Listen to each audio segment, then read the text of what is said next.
Gold, trusted gold buyers. మీరు తాకట్టు పెట్టిన బంగారాన్ని విడిపించి ఈ రోజు ఉన్న మార్కెట్ ధరకు కొనబడను.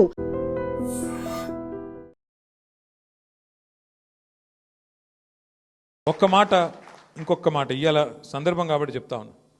మీరు చూసుంటారు ఇవాళ నిన్న మొన్న వార్తలు గత 5 రోజులుగా ఏమవుతుందంటే ఎప్పుడైనా సరే పవర్ అంతా ఒకరిద్దరి చేతుల కేంద్రీకృతం అయితే ఏమవుతుందంటే ఇక దాని దుష్పరిణామాలకు ఇవాళ భారతదేశంలో ఏవియేషన్ రంగంలో జరుగుతున్నది ఒక ఉదాహరణ. మీకు గత 5 రోజులుగా మొత్తం ఎయిర్పోర్ట్లన్నీ రైల్వే స్టేషన్లు బస్ స్టాండ్ల కంటే అధ్వానం అయిపోయినాయి.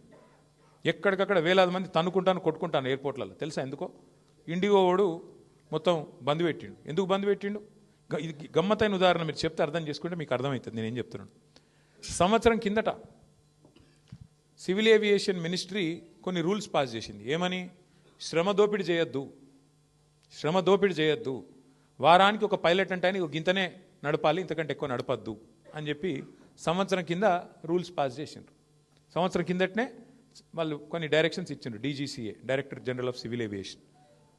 ఇండిగో, ఎయిర్ ఇండియా రెండే ఉన్నాయి భారతదేశంలో, ఇంకోటి లేడు. ఇప్పుడు ఏమైందంటే ఇది లిటరల్గా 2 వ్యక్తుల చేతులు మొత్తం భారతదేశంలోని విమానయానం మొత్తం 2 సంస్థల చేతులు ఆధీనం అయిపోయింది.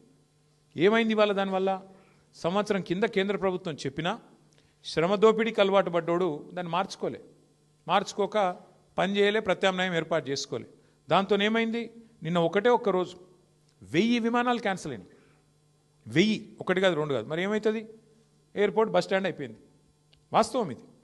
ఏం జరుగుతుంది? కొంతమంది వ్యక్తుల చేతుల్లోనే మొత్తం శక్తి కేంద్రీకృతమైతే ఇక దానికి ఒక గొప్ప ఉదాహరణ, దుష్పరిణామానికి గొప్ప ఉదాహరణ ఇక నిన్న మొన్న విమానయాన రంగంలో జరుగుతున్న వ్యవహారం. ఒక ఇండిగో, ఒక ఎయిర్ ఇండియా రెండే మిగిలినాయి ఇప్పుడు భారతదేశంలో. ఒకటి టాటా, ఇంకోటి ఇండిగో. వాళ్ళ చేతులకు పోయింది దేశం. వాళ్ళు ఇప్పుడు ఎస్ అంటే ఎస్, నో అంటే నో. ఆఖరికి ఏమైంది తెలుసా? 5 రోజుల తర్వాత కేంద్ర ప్రభుత్వం మేల్కొని వాళ్ళు ఇచ్చిన ఆర్డర్ వాళ్ళే వెనకకి తీసుకుని తీయాలి. వాళ్ళు ఏ ఆర్డర్ అయితే ఇచ్చిర్రో, ఇండిగో వాడు మారలే, ప్రైవేట్ వాడు దిగిరాలే. నేను తప్పు చేసినా అని ఒప్పుకుంటలేడు. వానికి ఫైన్ వేసే దమ్ము లేదు ప్రభుత్వానికి.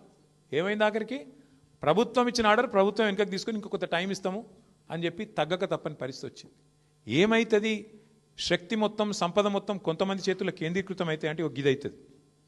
పోర్టులు, సీపోర్టులు, రైల్వేలు మొత్తం ఇచ్చేస్తే ప్రైవేటులకు, అది కొంతమంది చేతుల్లోనే ఉంటే వాడు మునిగితే మొత్తం దేశం మునుగుతుంది. దానికి గొప్ప ఉదాహరణ ఇవాళ మన కళ్ళ ముంగటనే కన.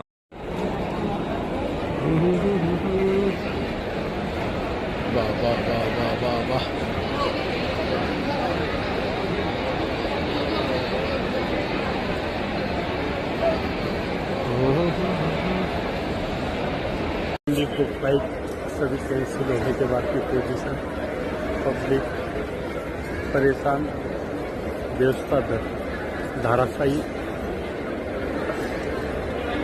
कंपनी की तरफ से, प्रशासन की तरफ से कोई सहयोग नहीं है, यात्री परेशान।